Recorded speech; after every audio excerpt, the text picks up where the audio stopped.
Hi everyone, good afternoon.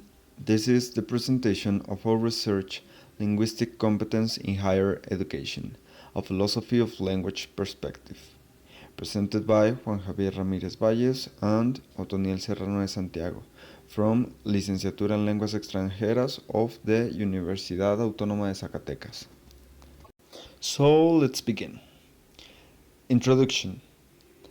LILEX, Licenciatura en Lenguas Extranjeras, has three outcome specialties: teaching, translation, and international relations, and linguistics as a common ground.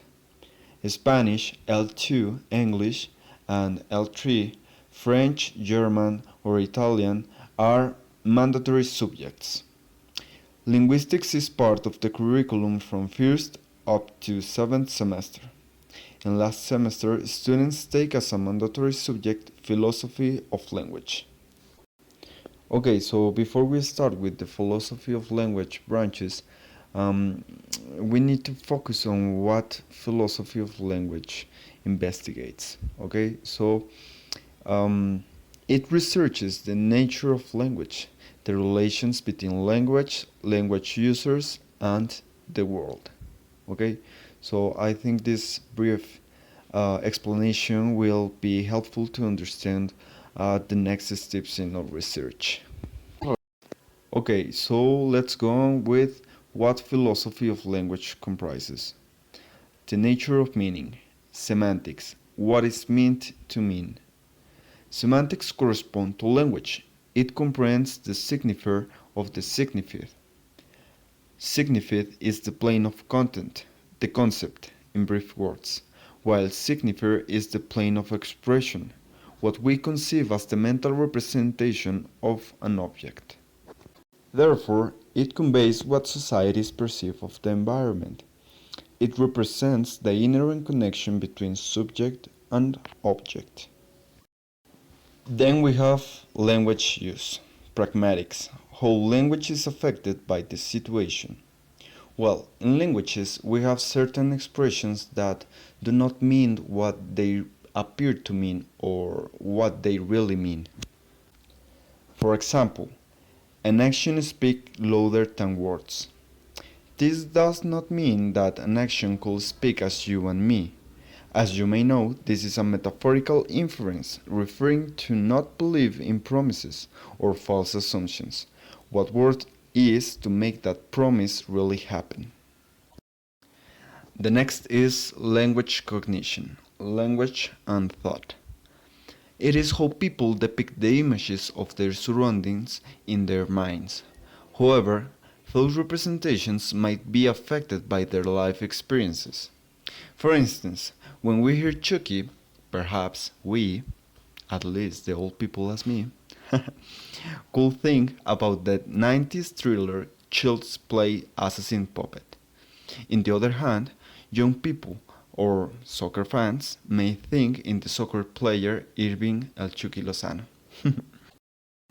Finally, the relation between language and reality. Truth conditions.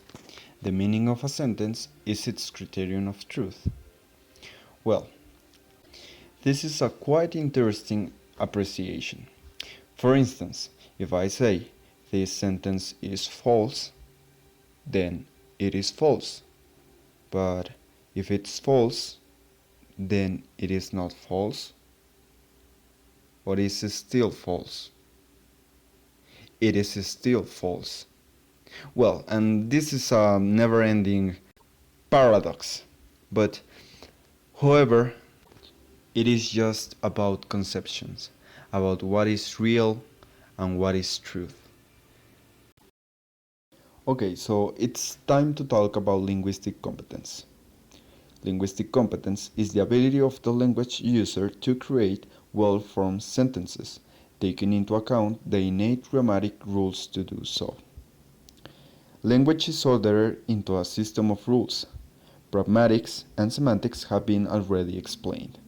Syntax comprehends the structure of a sentence. Morphology is the construction of the words, while phonology is the classification of the sounds within the system of a particular language or languages. And finally, phonetics, that is about how human sounds are articulated. Okay, so linguistic competence leads us to the next topic, that is communicative competence. Communicative competence is the user's ability not only to transmit a meaningful message, but also decode messages others are sending to him. This is when speakers depict what their perceptions truly are. Okay, so here we have our background. Kagri in 2017 says that language is an object of learning. In light of this viewpoint, learners have a necessity of engaging in communicative language tasks. Chirino Pérez, en 2019, el avance de la capacidad abierta infiere un contacto individual que además se suma a la mejora y a la articulación y avance en el nombre de cada uno de sus resultados potenciales. Gibbs, in 2003, meaning is not simply reduced to a purely hypothetical construct that must be studied from a formal objectivist perspective. Rico Martín, in 2016, carencias lingüístico-discursivas del alumnado, se han observado errores que deberían haberse subsanado en etapas educativas anteriores, sobre todo en la de primaria. Margariños, in 2020, gran parte de los problemas que afectan al estudio semiótico de las imágenes visuales se origina en la pretensión de dar cuenta de su variedad desde un único punto de vista. Here we have the objective of our research, that is to analyze if students are capable of making linguistic and philosophical inferences about a hypothetical situation that promotes a critical viewpoint of them. On the theoretical framework section, first we have Chomsky. He suggests that language is an innate faculty. That is, that we are born with a set of rules about language in our minds, which he refers to as universal grammar. This means that children are equipped since they are born with this language acquisition device, and that most languages share the subject, verb, and object structure. But there's a statement that it's very important for linguistics and philosophy of language. Although the language device might be innate, there is a need for people to socialize. So language is acquired through the interaction with the environment. Meaning that we have an interaction, mind, environment, and language as well. In counterpart, Ludwig Wittgenstein expresses that to understand the meaning of meaning, you ought also to understand the meaning of the explanation of meaning. So this leads us to a question. What does it mean to mean? Whenever we want to explain, whenever we want to define, whenever we want to share information about something, we need to define what characteristics or what are we going to express about something, about an object in the world. So this is very important to take into account, because this is how we construct identity on objects, people, situations. In this regard, the method to reveal the linguistic competence would be qualitative, with a descriptive characteristic. The way of analyzing the written language would be by categorization.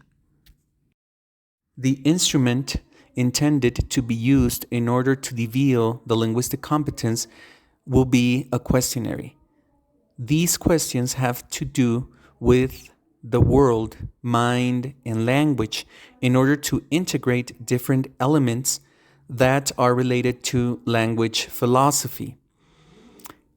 And up to now, the question that has been answered by the participants is, how do people with protanopia understand the word red? The participants were advanced English students. According to the latter, results are being processed.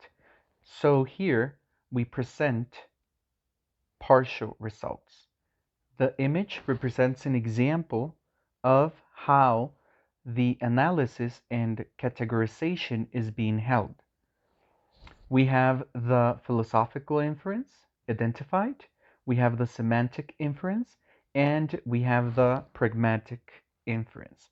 First, just remember from the previous information given that semantics is the study of the meaning of words, phrases, and sentences. So most of them in a literal way. So this is how we establish the meaning for signs or set of signs. This will be language. And in some situations, these have to do with a connotative meaning. Consider the following examples. Today is your last day as a single woman, or today is your first day as a married woman. We might think that these sentences mean the same thing. You know, they mean the same idea. They stand for the same situation. But if we analyze, especially if we take into consideration connotation, there's a difference between them. Whenever we're talking about last day, we're talking about the end of something. And in the other hand, whenever we are talking about the first day as a married woman, we're talking about the beginning of something. Now, if we consider the pragmatic inference, whenever we talk about language, well, just for us to remember, pragmatics has to do with how language is understood or is orientated towards a meaning based on the context. So it's context linked. So whenever we talk about pragmatics, then we're talking about specifically about how people construct a meaning for a specific word, phrase, or sentence within a context. Well, observing this image, we will finally consider philosophy, philosophical inference. But whenever talking about philosophy of language, we have to think about mental experiments. This is the way that philosophy of language works. This will be an imagination resource that it's used to provide insight on the nature of things. This will be that we imagine hypothetical situations in order to solve what happens in real life, or in this case, what happens on human interaction, what happens whenever we communicate, and how we use language in different ways. So this will be the philosophical aspect of the research.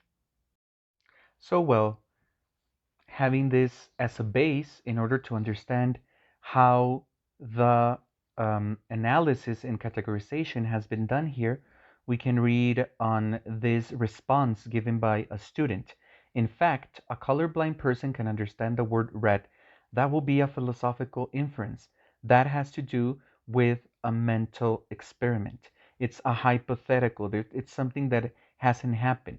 It's something that is just thought, or it was just mentally orientated by whoever thought about it. Now we have this other part of the text.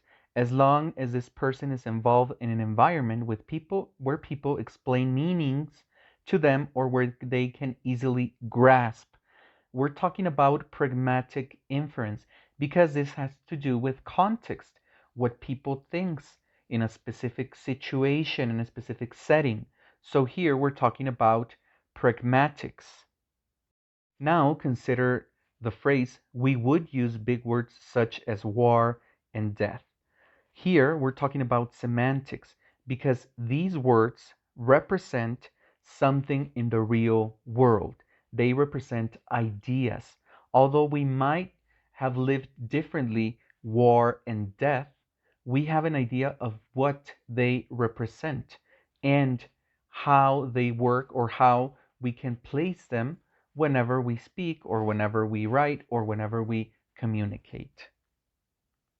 Considering the previous explanations about how the analysis is going to be held for the rest of the writings provided by the students, the categorization will be divided into three: philosophical inference, semantic inference, and pragmatic inference. The previous explanation and this example shows how the rest of the texts provided by students will be analyzed.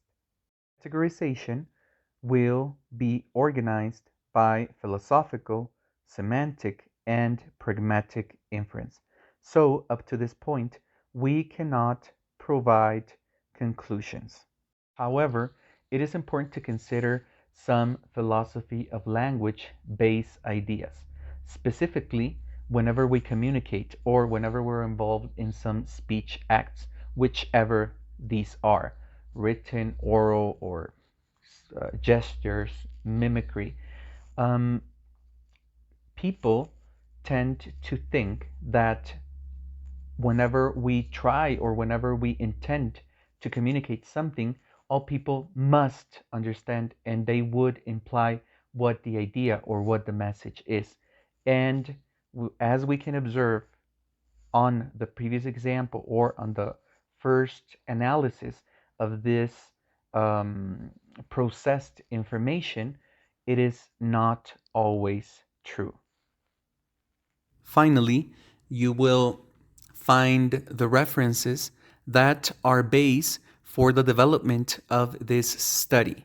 It is important to mention that the study is in process. Thank you.